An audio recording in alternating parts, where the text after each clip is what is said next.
वनमंत्री गणेश नाईक यांनी पुन्हा एकदा आता ठाणे पालिका निवडणुका संपन्न झाल्यानंतर उपमुख्यमंत्री एकनाथ शिंदे यांच्याबाबत आक्षेपार्ह वक्तव्य केलेलं आहे।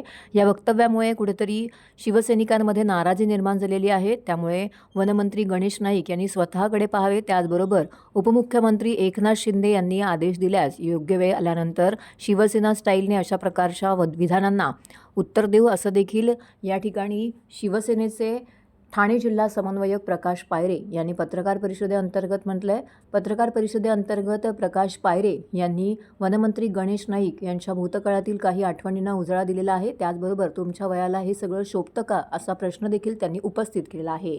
त्यामुळे या संपूर्ण गोष्टी लक्षात घेता उपमुख्यमंत्री एकनाथ शिंदे यांच्यासोबत असंख्य आमदार आहेत, त्याचबरोबर शिवसैनिक आहेत। त्यामुळे त्यांच्याबाबत आक्षेपार्ह विधान करताना जरा स्वतःकडे पाहावं असं यावेळी प्रकाश पायरे यांनी म्हटलेलं आहे। त्याचबरोबर वेळ आल्यानंतर शिवसेना स्टाईलने देखील उत्तर देऊ असा इशारा देखील त्यांनी दिला आहे।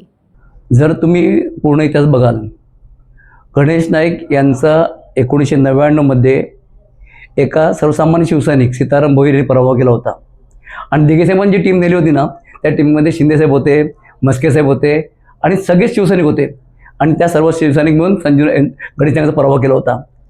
संजीव नाईक 2019 मध्ये ठाणे लोकसभेची इलेक्शन लढवली, त्यावेळेला शिंदे मागे होते आणि संजीव नाईक यांचा दारुण पराभव झाला।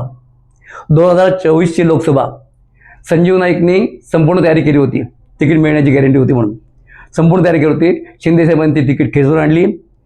मस्के साहेबांनी ती इलेक्शन शिंदेसाहेबांबरोबर असल्यामुळे 2.5 लाखांनी जिंकली।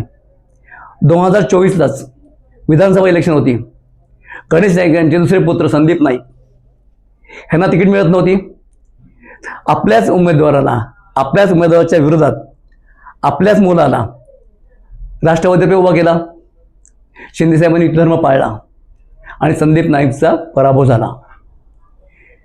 ज्या माणसाचं वय 75 असतं आणि त्याची 2 पोरं घरी बसलेली असतात, तो त्यांना निवडून आणू शकत नाही, त्यांना आमदार करू शकत नाही, खासदार करू शकत नाही, मग तो वैफल्यग्रस्त होतो आणि वैफल्यग्रस्त झाल्यानंतर तो अशी उदाहरणं देत असतो की याचं टांगा पलट करून त्याचा तू काय केलंयस।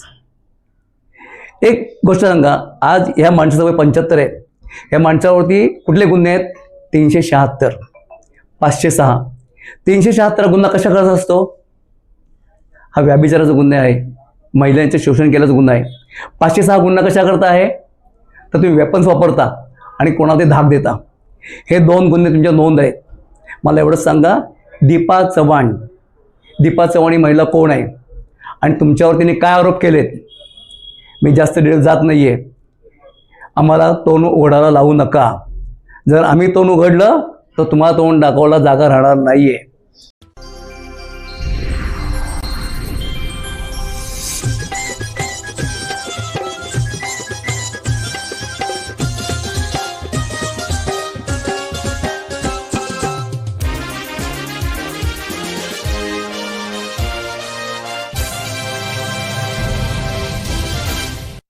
नमस्कार, संघर्ष वृत्तवाहिनीमध्ये आपलं स्वागत। घेऊया ठाणे आणि आसपासच्या परिसरामधील घडणाऱ्या महत्त्वाच्या घडामोडींचा आढावा।